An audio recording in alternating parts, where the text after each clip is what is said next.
முத்துலிங்கம்ங்கிற பேரை முதல்ல நீங்கள் கேள்விப்பட்டது எப்போ? எனக்கு கொஞ்சம் கொஞ்சமாக அங்கங்கே உதிரியாக சில அவரோட பேரை கேள்விப்பட்டிருக்கேன். ஃபார் எக்ஸாம்பிள் ஃபஸ்ட் இயர் படிக்கும் போது விருமாண்டியில் 3 பாட்டு எழுதினவர்ன்றது தெரியும்.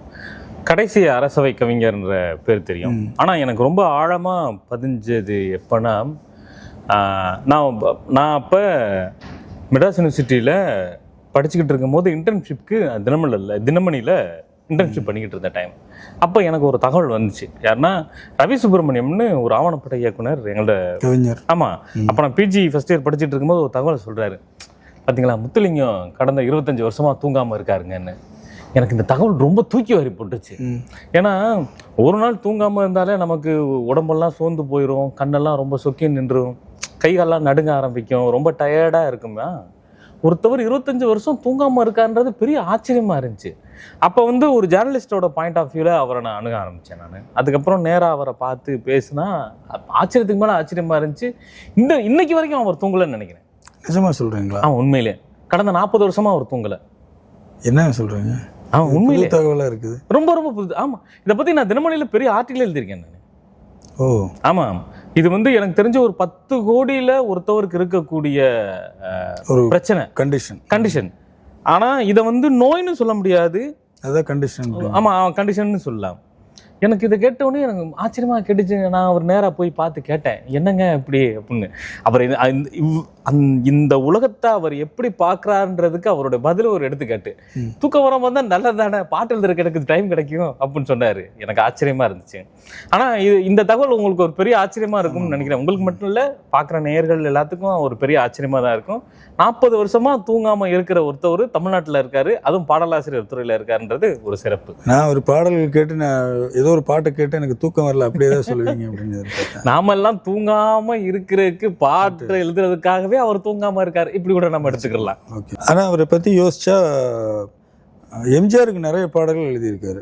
தங்கத்தில் முகம், ஆமா, காஞ்சி பட்டுடுத்தி கஸ்தூரி பொட்டும் வைத்து, தேவதை போல் நீ, அன்புக்கு நான் அடிமை, ஆமா, ஊரு குழைப்பவன்லேயே 2-3 பாட்டு, ஆமா, மீனவன் நண்பன்ல எழுதியிருப்பாரு அப்படின்ட்டு.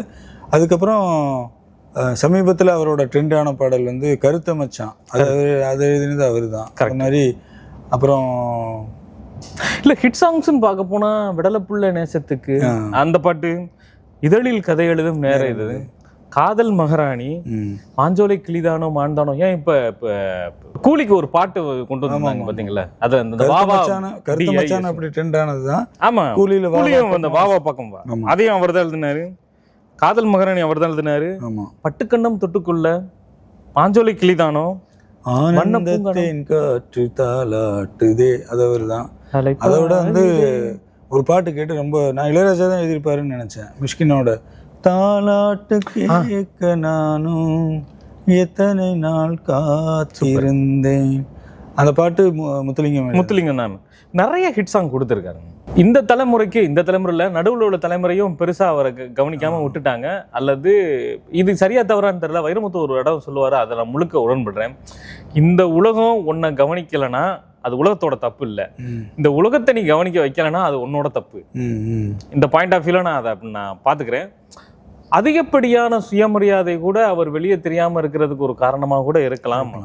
எனக்கு நான் யூஜி படிச்சுக்கிட்டு இருக்கப்ப ஏதோ ஒரு மீட்டிங்னு, அப்போ ஆர்வக்கோளாராக இருந்த டைமில் சென்னையில் எங்கே மீட்டிங் போட்டாலும் போய் பார்க்கக்கூடிய பழக்கம் இருந்துச்சா. அப்போ ஒரு மணி நேரம் நான் ராஜசீதை மையத்துக்கு போகும்போது அங்கே முத்துலிங்கம் பாடல் வெளியிட்டு விழான்னு போட்டுருந்துச்சு. அங்கே பார்த்தா நான் போகிற டைமு வாலி பேசிக்கிட்டு இருந்தாரு. நம்மளால எப்படி பேசுவாருன்னு தெரியாதுங்களா உங்களுக்கு.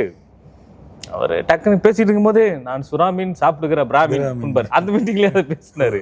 அதுக்கப்புறம் என்ன இருந்தாலும் இன்னும் திருந்த மாட்டேன்றான், யோ தன்மானத்தை விட்டுட்டு சன்மானத்தை வாங்கிட்டு வேலையை பாரியா அப்படின்னு நான் சொல்றேன், இப்போ வரைக்கும் கேட்க மாட்டேன்றான் அப்படின்னு அவர் சொன்னாரு. அதுல இருந்து நான் என்ன புரிஞ்சுக்கிறேன்னா, இந்த நிமிஷம் வரைக்கும் வாய்ப்பு கேட்டு கொடுங்கன்னு கேட்டு அப்படி எல்லாம் எந்த வகையிலும் குறுக்கீடு எதுவும் அவர் வாழ்க்கையில் அப்படி பல இன்சிடென்ட்ஸ் நடந்திருக்கு. எந்த குறுக்கீடும் இல்லாம தன்னுடைய தன்மானத்துல எப்பயும் குறியா இருந்த ஒரு பாடலாசிரியர்னா, நிறைய பாடலாசிரியர் இருந்தாருங்க. அதுல முக்கியமான ஆளா நம்ம முத்துலிங்கம் சாரையும் எடுத்துக்கலாம்.